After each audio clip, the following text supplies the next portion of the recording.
علیکم ورحمۃ اللہ وبرکاتہ۔ ناظرین، آپ دیکھ رہے ہیں ہندوستان اردو ٹائمز، آپ کا خیر مقدم کرتے ہیں۔ ناظرین، کشمیری بچے برف سے مختلف قسم کے فن پارے تیار کر کے ایک نئی دنیا تخلیق کر رہے ہیں۔ وادی کشمیر کے اطراف و اکناف میں ہوئی برف باری کا ایک مثبت پہلو یہ بھی ہے کہ یہاں کے بچے اور نوجوان برف سے مختلف قسم کے فن پارے تیار کر رہے ہیں۔ ان دنوں سوشل میڈیا پر بھی سینکڑوں برف سے بنائے فن پارے گردش کر رہے ہیں۔ مختلف مقامات پر بچے نوجوان برف سے مجسمے تراشنے کی ایک نئی دنیا تخلیق کر رہے ہیں۔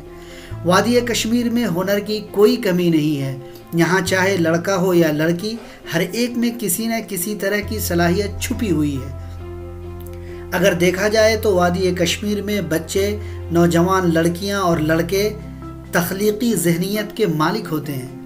یہ کبھی نہ کبھی کوئی نئی تخلیق کی نشانیاں چھوڑتے ہیں۔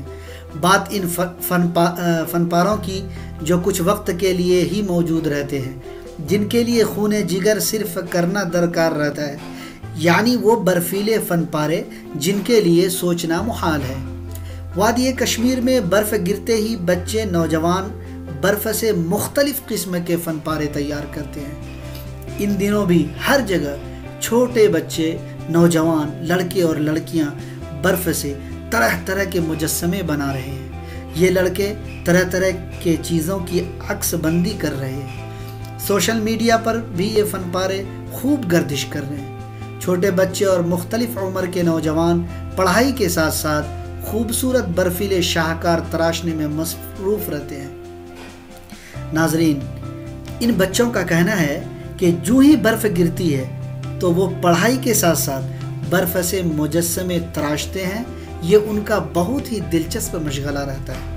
کچھ نوجوانوں کا کہنا ہے کہ اگر حکومت کی طرف سے پلیٹ فارم فراہم ہوگا تو وادی کے لڑکے اور لڑکیوں میں جو ہنر اور صلاحیت چھپی ہوئی ہے وہ انہیں دنیا کے سامنے دکھا سکیں گے۔